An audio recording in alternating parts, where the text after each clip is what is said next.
हम डिस्कस करने वाले हैं इन्फिनिटी के बारे में।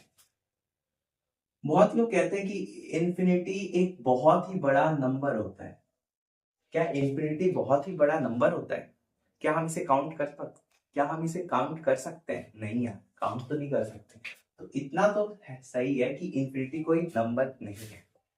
और यहीं से जनरली कंफ्यूजन स्टार्ट होती है कि अगर इन्फिनिटी कोई नंबर नहीं है तो इन्फिनिटी है क्या। तो मैं आपको बता दूं, infinity is an idea. Infinity एक आइडिया है और ये आइडिया हमें बताता है कि जो प्रोसेस है वो कभी खत्म नहीं होगा। ये प्रोसेस कभी खत्म नहीं होगा। ये प्रोसेस कभी खत्म नहीं होगा, इसका क्या मतलब हुआ, समझाता हूं आपको। आपने नेचुरल नंबर देखा है? नेचुरल नंबर, मैं आपसे कहूं कि नेचुरल नंबर लिखो तो आप लिखते हो 1 2 3 4 और ऐसे करते हुए dot dot dot dot infinite तक लेके जाते हो। तो इन्फिनिटी एक बहुत बड़ा नंबर नहीं हुआ, ये एक आइडिया है जो कि हमें बताता है कि ये प्रोसेस कभी खत्म नहीं होगा। क्या काउंटिंग आप कभी भी गिनती गिनते हो तो क्या वो अगर आपको 100 तक ही आती है तो 100 तक ही गिनोगे, लेकिन क्या काउंटिंग लिमिटेड है? नहीं, वो तो अनलिमिटेड है ना, वो तो कभी खत्म ही नहीं हुआ, एंडलेस है वो तो वही इन्फिनिटी एक आइडिया देता है कि ये जो प्रोसेस है ना, ये कभी खत्म नहीं होगा, ये काउंटिंग है तो ये चलता रहेगा। तो ये है इन्फिनिटी का मतलब। इन्फिनिटी को और तरीके से समझा सकता हूँ। जैसे मान लो ये अपना नंबर लाइन है, इस साइड माइनस की वैल्यूज होती हैं, इस साइड पॉजिटिव वैल्यूज होती हैं, 1 2 3 4 और यहाँ पे हम इन्फिनिटी लिखते हैं।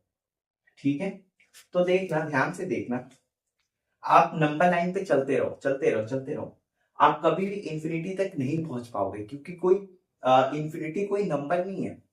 इन्फिनिटी कोई डेजिग्नेशन नहीं है कि आप उधर तक पहुंच जाओ। इन्फिनिटी एक डायरेक्शन है जो कि हमें बता रही है कि हम इस डायरेक्शन में चल रहे हैं।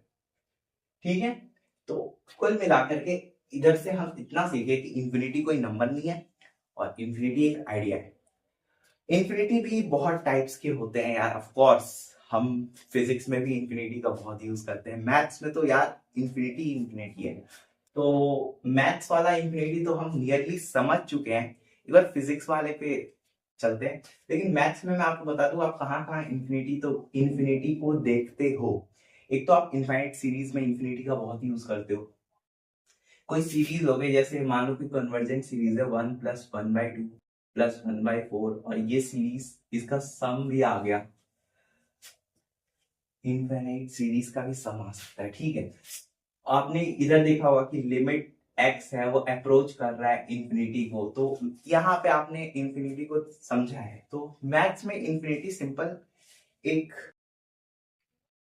इनफाइनाइट इमेजिनेशन है, लिमिटलेस इमेजिनेशन है कि आप देखो कोई भी बड़ा सा नंबर लो, उसकी पावर कितनी भी रखो, उसका फैक्टोरियल कर दो, उसका स्क्वायर कर दो उस नंबर का, आपको बहुत बहुत बहुत बड़े नंबर मिलेंगे, लेकिन आप इन्फिनिटी तक कभी अप्रोच नहीं कर पाओगे, इन्फिनिटी तक कभी नहीं पहुंच पाओगे, क्योंकि इन्फिनिटी सिंपल आइडिया जो कि बता रहे हैं कि प्रोसेस कभी खत्म नहीं होगा।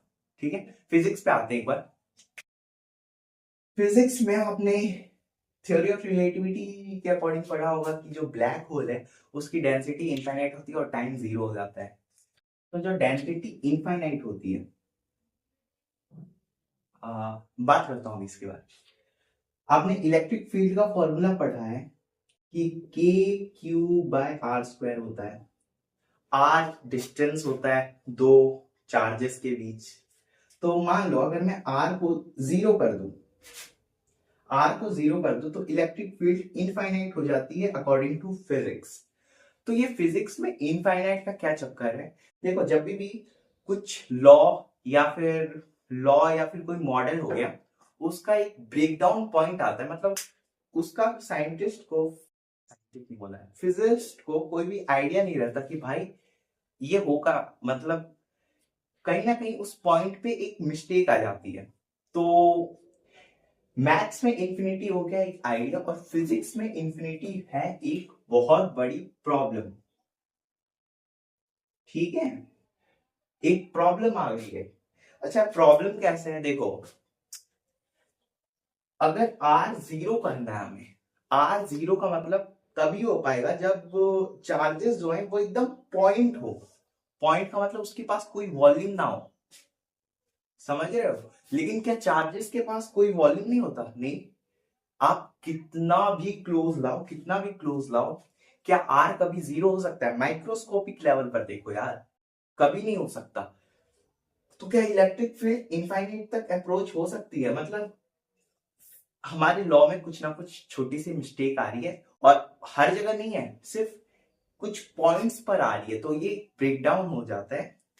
तो इसीलिए इनफाइनाइट एक एज अ प्रॉब्लम हम डिनोट करते हैं फिजिक्स के अंदर। ऐसा भी नहीं है कि हर जगह फिजिक्स में इन्फिनिटी मतलब कोई प्रॉब्लम नहीं। जैसे अगर मैं बात करूं कि यूनिवर्स का साइज क्या है, यूनिवर्स का साइज, तो ये नियरली इनफाइनाइट होता है, नियरली इनफाइनाइट। अब ये इनफाइनाइट का क्या मतलब है? इधर इनफाइनाइट का मतलब दूसरा है, इधर हम कैलकुलेट नहीं कर सकते, तो कैलकुलेट नहीं कर सकते, मेजर नहीं कर सकते, तो बेसिकली इधर इनफाइनाइट का मतलब है कि एक बहुत ही बड़ा अप्रोक्सीमेशन, बहुत ही बड़ा नंबर, ठीक है। तो फिजिक्स के अकॉर्डिंग ये नंबर है इनफाइनाइट। तो वो आप मैथ्स के इंफिनिटी को समझे होगे, फिजिक्स के इंफिनिटी को समझे होगे। और मैं आपको बता दूं कि जो इंफिनिटी है उसमें आप अगर +1 करते हो तो इसका आंसर इंफिनिटी होता है, विच इज करेक्ट, ठीक है। ठीक है, आप इंफिनिटी में इंफिनिटी ऐड करते हो तो उसका भी आंसर इंफिनिटी होता है, विच इज ऑल्सो करेक्ट। लेकिन इंफिनिटी में आप -1 करोगे तो भी इंफिनिटी होगा, which is also correct. But लेकिन अगर आप इंफिनिटी में माइनस इंफिनिटी करोगे तो आंसर 0 आएगा, ये गलत। ये गलत कैसे हुआ? ये जो सब्ट्रैक्शन का लॉजिक है ना, वो इनफाइनाइट में काम नहीं करता और ना ही करेगा, ठीक है। Because infinity is not a number, आप इस पे बेसिक ऑपरेशन लगा नहीं सकते। इंफिनिटी अभी जस्ट मैंने आपको एक्सप्लेन किया क्या होता है इंफिनिटी। होप आपको ये वीडियो पसंद आई होगी। तो इसमें मैंने बस छोटा सा आइडिया दिया है इंफिनिटी होता क्या है, ठीक है। तो अगर आपको कुछ और भी जानना है या कोई क्वेश्चन आ रहा है तो आप कमेंट में पूछ सकते हैं। अगर आपने वीडियो यहाँ तक देखा है और वीडियो में अगर कुछ भी इंफॉर्मेटिव लगा तो आप प्लीज लाइक करें, और मेरी चैनल को अगर आपने सब्सक्राइब नहीं किया है तो कर सकते हैं। Thank you so much for watching this video.